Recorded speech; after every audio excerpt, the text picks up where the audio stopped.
Cao Cao, one of the most prominent figures of the Three Kingdoms era, stands as a symbol of complexity and contradiction in Chinese history. He is praised as a brilliant military strategist, a shrewd politician, and an emotional poet. Yet he is also criticized as a cunning usurper and a traitor to the Han dynasty. His life is not just a tale of power and warfare, but a vivid portrait of a man grappling with ambition, responsibility, and destiny. For over 2,000 years, Cao Cao has remained at the center of historical debate, from official records like the Records of the Three Kingdoms, to popular fiction such as Romance of the Three Kingdoms, from the praises of Wei Shu to the fierce criticisms of his contemporaries. Born during the decline of the Han dynasty, Cao Cao grew up in a chaotic society where warlords fought for power and loyalty became a luxury. As the adopted son of a eunuch, he entered the political stage with both advantages and a notorious reputation. He quickly proved his worth through military exploits, from quelling the Yellow Turban Rebellion to dominating the Central Plains and expanding the largest territory among the Three Kingdom powers. Cao Cao's talent was not limited to the battlefield. He was also skilled in recruiting talented individuals, building an effective administrative system, and leaving a literary legacy through works such as Xin Shu and his bold, spirited poetry. However, Cao Cao was far from a flawless hero. Bitter defeats like the Battle of Red Cliffs, ruthless decisions such as forcing loyal Han officials to their deaths, and his harsh leadership style made him a target of severe criticism. Qianlin once described him as ignorant, slow, and lacking in strategy, while later generations viewed him through multiple lenses: a pragmatic visionary for a greater cause, or a treacherous schemer who ignored morality. Regardless of perspective, Cao Cao left an indelible legacy, shaping not only his own era, but also how future generations understand leadership and power. In exploring Cao Cao's life, we uncover not just victories and defeats, but also internal struggles, tough decisions, and the price of ambition. From a young man burdened by family scandal to the de facto ruler of the empire, Cao Cao embodies the timeless question: can a man be both a hero and a villain? Through the lens of history, culture, and philosophy, his story offers fresh insights into the fate of one of China's greatest historical figures. Cao Cao, 155 and 220, courtesy named Mengda, was born into an aristocratic but controversial family in Chao County, Pei Commandery in Yan Province, now part of Anhui Province, China. At the time, the Eastern Han dynasty was in steep decline. Power had fallen into the hands of eunuchs and consort families, while society was plagued by corruption and peasant uprisings. His family background brought both advantages and burdens, shaping his personality and career path. Cao Cao was the son of Cao Song, a powerful but controversial figure who had been adopted by the influential eunuch Cao Teng. Cao Teng had once been one of the most powerful eunuchs under Emperor Liang of Han, holding the position of Grand Director of Imperial Secretariat and being titled Marquis of Feiting. Thanks to this connection, the Cao family enjoyed wealth and political ties at court. However, Cao Song's status as the adopted son of a eunuch caused the Cao lineage to be scorned by Confucian scholars, as eunuchs of the Eastern Han were often seen as symbols of decadence and moral decay. This stigma followed Cao Cao throughout his life, pushing him to work twice as hard to prove his worth. Though raised in luxury, Cao Cao was not known as a diligent student. Historical records, especially records of the Three Kingdoms, describe his youth as intelligent and clever, but more inclined to play than study. His parents, especially Cao Song, did not emphasize traditional Confucian education, which prioritized ritual and scholarship. Instead, Cao Cao was immersed early in political and military affairs through his family's connections. In his youth, he often mingled with powerful figures and rogues alike, sharpening his social instincts and ability to read people. One famous anecdote recounts that the scholar Cao Xuan once said of the young Cao Cao, "He has the talent to bring order to chaos, but would be a villain in times of peace." This early assessment, though speculative, captured the complexity of Cao Cao's character even in his youth. Young Cao Cao was far from the ideal Confucian scholar. He disliked confinement to books and preferred practical activities like horse riding, hunting, and debate. According to Wei Shu, he was never seen without a sword, fond of associating with heroic figures. This nature made him both admired and controversial. Some saw him as arrogant and disrespectful, while others appreciated his confidence and ambition. A well-known anecdote from Cao Cao's youth tells of him kidnapping a bride during a wedding just for fun, enraging the bride's family and causing a major stir. Though possibly exaggerated, the story reveals a man unafraid to break rules, bold in action, whether to achieve a goal or to assert himself. This daring nature, combined with intelligence and quick wit, helped Cao Cao earn a name for himself early on, though it also alienated many traditional scholars. Cao Cao soon displayed political acumen. In his youth, he was appointed magistrate of Dunqiu, a minor local post. In this role, he showed strictness and decisiveness, especially in punishing lawbreakers, including influential figures. These actions helped him build an image as an upright official, but also led to conflict with local powers. This marked his early embrace of legalist principles, believing that law and discipline were essential to governance. Cao Cao's career truly gained momentum when he was summoned to Liang and entered the central government. Through family connections, he was appointed commandant of cavalry, responsible for managing the capital's mounted troops and security. This was a crucial turning point, bringing him into the heart of power and allowing him to gain military training, especially in cavalry tactics, in which he would later become a master. During this period, Cao Cao also started building his network of influential allies. He associated with people like Yuan Shao, a noble aristocrat, and Xiahou Dun, who would become one of his most loyal generals. However, he was not fully embraced by the Confucian elite. Many still judged him through the lens of his background, questioning whether he possessed the moral integrity of a true gentleman. To overcome these biases, Cao Cao had to rely on his real talents and adaptability. A pivotal event in Cao Cao's early career was the Yellow Turban Rebellion of 184. When the court called on regional forces to suppress the uprising, he seized the chance to prove himself. He was appointed commandant of cavalry and participated in campaigns against the rebels. Although his role was not especially prominent, the experience helped him gain military know-how and solidify his position in the court.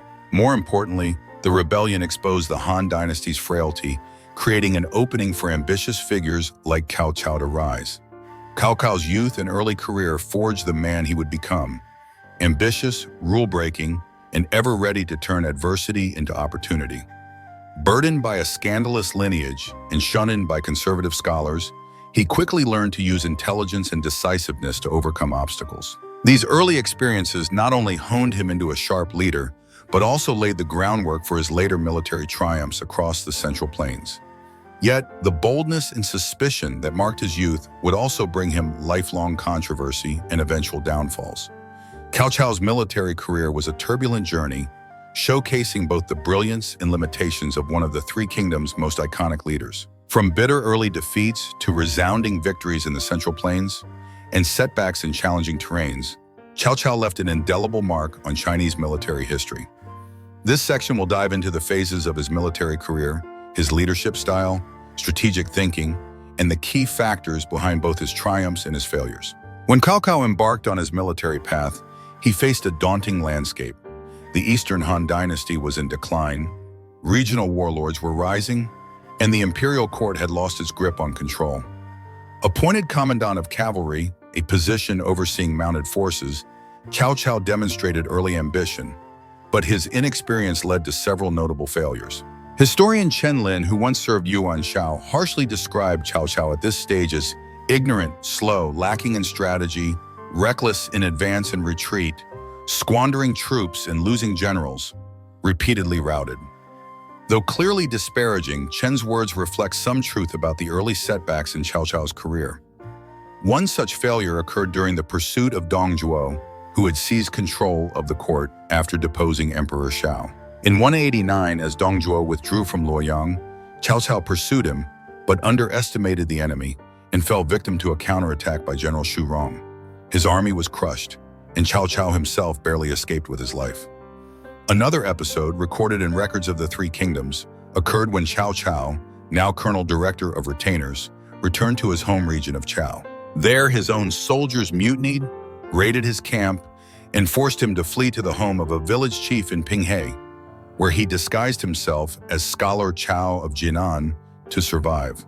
These failures stemmed not only from superior enemies, but also from a lack of loyalty among his troops. The root cause of these early failures lay in Cao Cao's harsh leadership style. Influenced by legalist thinking, he emphasized strict discipline and harsh punishments. A striking example is his order to execute anyone who trampled wheat fields, aiming to protect the crops. Though well-intentioned, such rules instilled fear and resentment among his soldiers. Weishu notes that when Cao Cao recruited over 4,000 troops in Yang province, most deserted and burned his camp upon returning to Longkang. Cao Cao had to personally draw his sword to escape, ending up with only about 500 loyal men. These incidents show that early on, Cao Cao lacked the authority and cohesion needed to lead a united army. Cao Cao's command style was deeply rooted in legalist ideology, prioritizing law, discipline, and punishment. Fu Xuan, a scholar during the Wei dynasty, remarked that Cao Cao favored legal techniques and punishments, referencing his hardline methods to control both troops and subordinates. He imposed severe penalties for disobedience, whether the violators were common soldiers or top generals. However, this rigid discipline often backfired, triggering mutinies and desertions. One notable incident occurred in Yan province, where soldiers and subordinates rebelled under the weight of his harsh rule. Beyond his severity, Cao Cao was also known for cunning and deception. He often employed psychological tactics to motivate troops or confuse enemies. One famous anecdote tells of his army suffering from thirst. He lied saying there's a plum forest ahead, tricking the soldiers into pushing forward. In another case, he used small measuring bowls for food distribution to create the illusion of abundance. While effective in the short term, such actions bred distrust, making it difficult for his soldiers to fully rely on him. Suspicion was a defining trait of Cao Cao's leadership. Haunted by past betrayals, he remained deeply wary of his subordinates. Rather than building trust, he often used authority and fear to maintain control. This created a vicious cycle. Suspicion led to harsher measures, which in turn bred dissatisfaction and heightened the risk of rebellion. After his initial defeats, Cao Cao gradually proved his military genius by securing control of the Central Plains, an ideal terrain for cavalry warfare in which he excelled. In 192, he captured Yan province, marking a turning point in his career. He then built a formidable army, highlighted by the elite tiger and leopard cavalry, led by trusted aides such as Cao Chun and Cao Zhen. After Cao Chun's death, Cao Cao personally took command of this elite force, signaling its strategic significance. The tiger and leopard cavalry became a symbol of Cao Cao's military power and contributed to several major victories. In the Battle of Wudonging, 194, Cao Cao killed Lu Bu's general Wen Shu. In 197, he surprised and defeated Wu Shao, quelling the rebellion of Wu Huan. Later campaigns, chasing Liu Bei in Zhu province or defeating Ma Chao in Guangzhong, relied on the speed and power of his cavalry. In his new treatise, Cao Cao detailed a strategy dividing cavalry into 3 units: Zhanqi for direct assaults, Hanqi for disruptive raids, and Yuqi for scouting and support. This method proved so effective that the famed Tang general Li Jing later adopted and expanded upon it. The role of strategist Guojia was an indispensable factor in Cao Cao's chain of military successes. Guojia, with his sharp intellect and foresight, helped Cao Cao make strategically sound decisions. For instance, during the Battle of Guandu, 200, Guojia advised Cao Cao to prioritize eliminating Yuan Shao before dealing with Liu Bei, a tactical move that led to a decisive victory and solidified Cao Cao's dominance in the Central Plains. Many historians believe that Cao Cao's most successful campaigns coincided with the period when Guojia served as his advisor. After Guojia's death in 207, Cao Cao's military endeavors began to face increasing difficulties. If the Central Plains served as the stage where Cao Cao shone, complex terrains like rivers and mountains exposed his limitations. The Battle of Red Cliffs, 208, was the most devastating defeat of Cao Cao's military career, a turning point that ended his ambition to unify the empire. Facing the alliance of Sun Quan and Liu Bei, Cao Cao led an enormous force, reportedly hundreds of thousands of troops, but lacked experience in naval warfare. He underestimated Zhou Yu's fire attack and failed to prepare adequately for the treacherous terrain. As a result, his fleet was engulfed in a fiery assault, forcing him to retreat in disgrace. The defeat at Red Cliffs not only shattered Cao Cao's imperial dreams, but also revealed his over-reliance on cavalry tactics and familiar battlegrounds. Prior to Red Cliffs, he had also suffered defeat in a skirmish at Shidui, suggesting his struggle against Eastern Wu's naval strength. Similarly, in mountainous campaigns against Liu Bei, such as those in Hanzhong, Cao Cao couldn't leverage his cavalry advantage, leading to bitter losses against Liu Bei and Zhuge Liang. Cao Cao was not just a military commander, but also a theorist who left behind several works, including Xin Shu and commentaries on the art of war by Sun Tzu.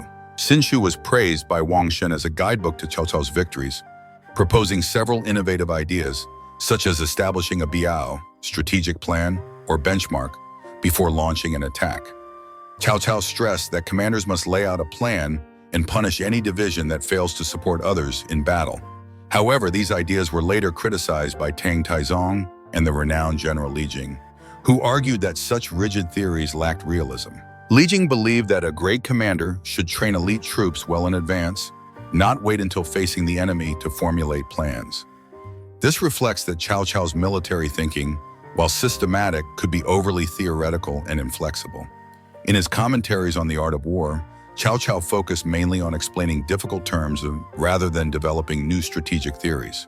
Liu Xia, a critic from the Southern Qi dynasty, remarked that Cao Cao's commentary failed to explain even 1/10, implying a superficial grasp of the material.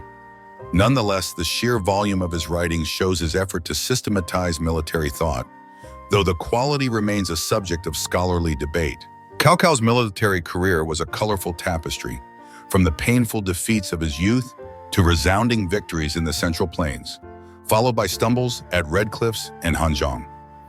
He was not a universally brilliant strategist like Sun Tzu or Han Xin, but his strength lay in learning from failure, mastering cavalry warfare, and leveraging the brilliance of advisors like Zhuge. Still, his dependence on familiar terrain, harsh leadership style, and rigid military theories prevented him from realizing his goal of unifying China. Even so, his victories laid the foundation for the Wei state and left a significant military legacy in Chinese history. Cao Cao was not only a formidable military leader, but also a shrewd politician who shaped a chaotic era of Chinese history. With a philosophy of using the intellect of the people and ruling with principle, he built a tight political structure, relying on talent to consolidate power and expand territory. However, his approach to personnel management, recruiting strategists, and dealing with subordinates was riddled with contradictions.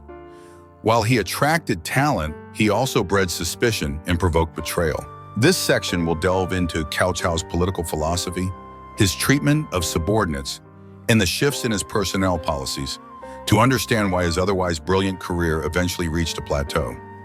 Cao Cao entered politics during the final decline of the Eastern Han dynasty, when loyalty to the throne had become merely symbolic and real power was contested by competing warlords. In this context, Cao Cao did not rely on traditional Confucian ideals, which emphasized propriety and loyalty to the emperor. Instead, he adopted legalist principles, emphasizing law, discipline, and effectiveness. He once declared, "I use the intellect of the people and govern with principle," revealing his belief that a capable leader must leverage others' talents while using strict laws to maintain control. Cao Cao's legalist ideology was clearly reflected in how he governed both territory and people. After securing Yan province and laying the foundation for the Wei state, he implemented strict policies to restore order, cracking down on corruption, protecting agriculture, and promoting production. For example, he banned trampling wheat and imposed harsh penalties for violators to ensure food supplies for the military. While these measures were effective in the short term, they often stirred resentment among civilians and soldiers who felt overly controlled. Cao Cao was also a pragmatic leader, placing outcomes above moral principles. He didn't hesitate to take drastic actions to consolidate power, from forcing Emperor Shan to grant him titles to eliminating loyal Han officials who stood in his way. This utilitarian approach sparked ethical debates, with many branding him a crafty tyrant, one who would stop at nothing to achieve his goals. A defining feature of Cao Cao's personnel management was his deep suspicion. He constantly worried about the loyalty of his subordinates, and with good reason. He had narrowly escaped death during a mutiny in Yan province, and other betrayals followed, such as those by Zhang Miao and Yuan Shu. These experiences led him to build a tightly controlled system where generals and advisors were closely monitored. His suspicion extended even to his most trusted strategists. While Cao Cao attracted talented individuals like Xun Yu, Guo Jia, and Jia Shu, he rarely granted them full autonomy. He retained final decision-making power to ensure no one could threaten his authority. Although this helped preserve his dominance, it created emotional distance, leaving subordinates feeling distrusted. This mistrust led to a vicious cycle. Cao Cao imposed rigid controls to prevent betrayal, but those very measures increased dissatisfaction and the risk of rebellion. A prime example is the defection of Xu Xuanqing, which caused Cao Cao significant losses. Modern scholar Yi Zhongtian noted, whether military or political, it's all about people, and pinpointed Cao Cao's lack of trust as the root issue in his leadership style. Cao Cao is often praised as a master of talent management, with over 102 advisors and generals serving under him throughout his career. Names like Xun Yu, Guo Jia, Cheng Yu, and Jia Shu played crucial roles in his victories, from Guandu to the unification of the Central Plains. Wei Shu described him as someone gifted in discerning talent, rarely deceived by appearances, building the legend that he could see through human nature and deploy people effectively. But the reality was more nuanced. Many key advisors in Cao Cao's early years, like Xun Yu and Guo Jia, were not personally recruited by him. They came on their own. Xun Yu joined him out of loyalty to the Han cause, while Guo Jia left Yuan Shao due to being undervalued. Jia Shu, another brilliant strategist, chose Cao Cao because he saw in him the potential to rule the realm. These cases suggest that Cao Cao's appeal often came from timing and circumstance, rather than his charisma alone. Even the legend of Cao Cao's talent management is challenged when examining his misjudgments. Zhang Miao is a prime example. Once considered a close ally, Zhang Miao betrayed him and seized control of Yan province. Similarly, Yuan Shu and Pi Kam, once trusted, eventually turned against him. Even Liu Bei, warmly received by Cao Cao after surrendering, later seized Shu province and allied with Yuan Shao to oppose him. These episodes reveal that while Cao Cao excelled at attracting talent, he did not always judge people accurately. One of the most significant shifts in Cao Cao's personnel policy was the transition from prioritizing morally upright Confucian scholars to favoring talented individuals, regardless of their character. In the early stages, Cao Cao relied on figures like Xun Yu, Kui Yan, and Mao Jai, men known for their integrity and loyalty to the Han dynasty. Xun Yu, often compared to Zhang Liang of the Han, laid the foundation for Cao Cao's advisory system and recommended many talented men such as Zhuge and Guo Jia. Kui Yan and Mao Jai, entrusted with recruitment, prioritized moral virtue and rejected candidates with questionable ethics, even if they were exceptionally talented. However, as Cao Cao's power grew and his ambition to usurp the Han throne became evident, his recruitment criteria changed. In 3 talent-seeking campaigns during the Jianan years 1519 and 22, Cao Cao openly declared that he needed individuals capable of governing and waging war, regardless of public criticisms of their morality, even those accused of being unfilial or unjust. He cited Chen Ping, a strategist from the Han dynasty once criticized for corruption and immorality, as an ideal example. This shift reflected Cao Cao's political needs. To prepare the groundwork for his son, Cao Pi, to seize the throne, he needed pragmatic allies who prioritized the Cao clan's interests over loyalty to the Han. This policy change led to the removal of loyal Han officials, regardless of their merits. Xun Yu, once compared to Zhang Liang, was forced to commit suicide due to his unwavering loyalty to the Han.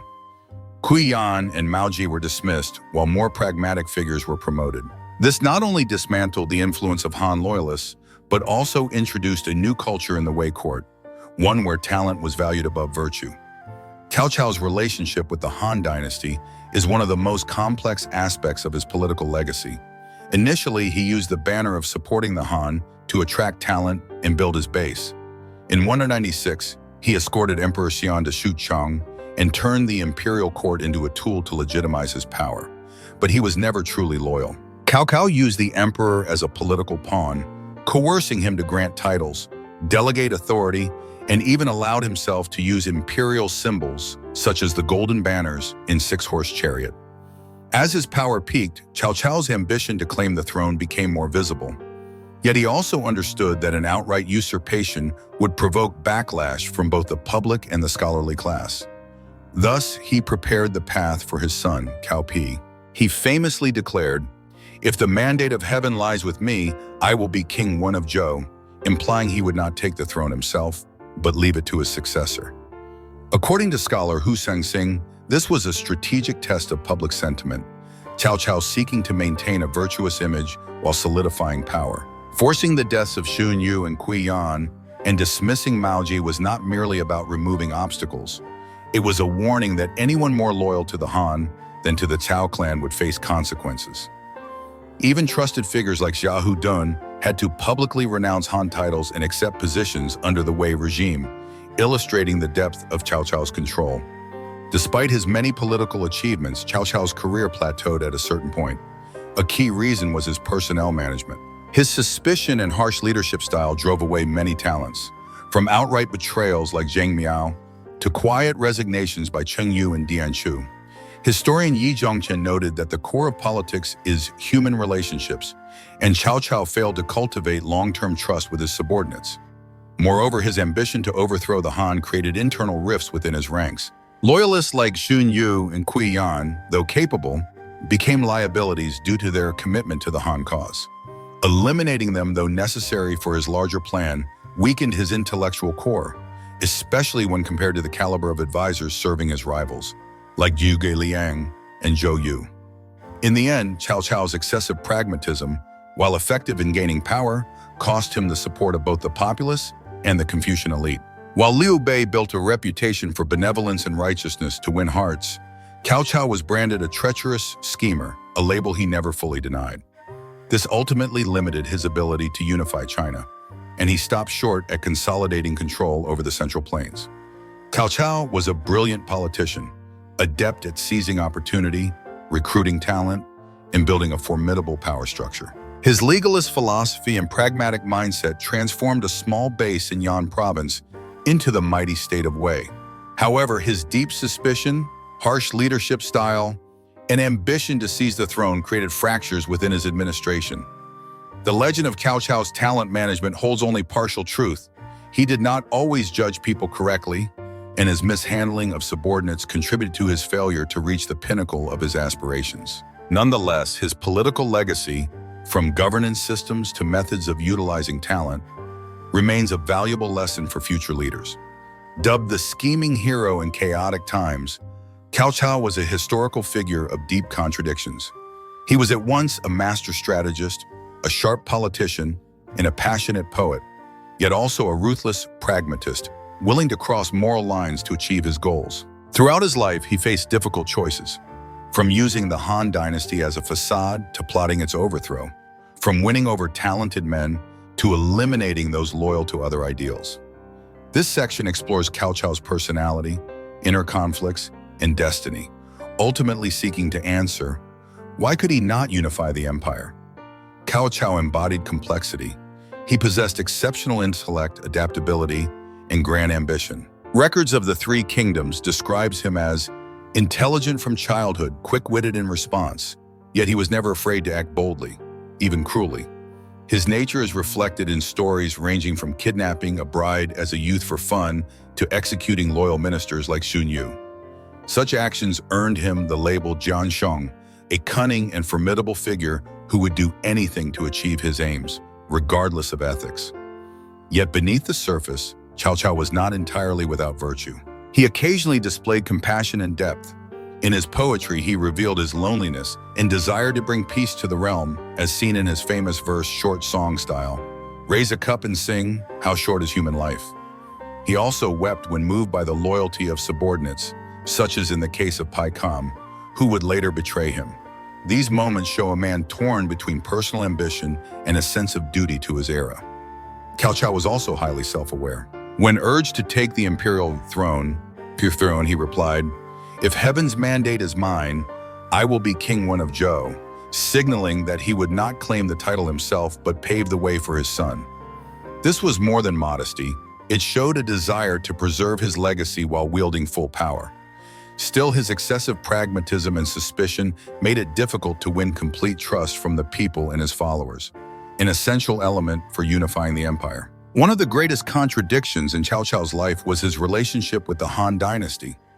Initially, he used the banner of restoring the Han to attract talent and gain legitimacy, like when he brought Emperor Xian to Suchong in 196. But as his power grew, his ambition to seize the throne became obvious. He faced a dilemma: remain loyal to the Han and win public favor, or seize power and fulfill his ambitions? This was not just a political decision, but a question of legacy and reputation. Ultimately, Cao Cao chose a middle path, using imperial regalia, coercing the emperor into granting titles and powers, but never declaring himself emperor. He wanted to have both the bear's paw and the fish fin, as Mencius once said, maintaining the image of loyalty while holding real authority. However, this contradiction drew comparisons to Wang Mangyi, a failed usurper, rather than to King Wen of Zhou, whom Cao Cao hoped to emulate. The forced deaths of Xun Yu and the dismissal of Kui Yan only deepened this contradiction. He needed loyal ministers to build his regime, but had to eliminate them to clear the way for his son, Cao Pi. Though he unified the Central Plains and built a powerful Wei state, Cao Cao never fulfilled his dream of uniting the realm. Several factors contributed to this. First, his military defeat at Red Cliffs at 208 severely weakened his forces and bolstered the positions of Sun Quan and Liu Bei. Second, his strict leadership and mistrust cost him valuable talent, from traitors like Zheng Miao to resignations from figures like Cheng Yu. Third, his image as a cunning tyrant, though partly exaggerated by rivals, made it difficult to gain popular support, unlike Liu Bei, who cultivated a reputation for benevolence and righteousness. Ultimately, Cao Cao's fate was bound to the turbulent era he lived in. In a time of relentless warlord conflict, unification required not only military and political genius, but also widespread legitimacy among the people in the scholar class. Despite all his talents, Cao Cao could not overcome this final barrier. He died in 220, passing his legacy to Cao Pi, who established the Wei dynasty, but the dream of unification remained just out of reach.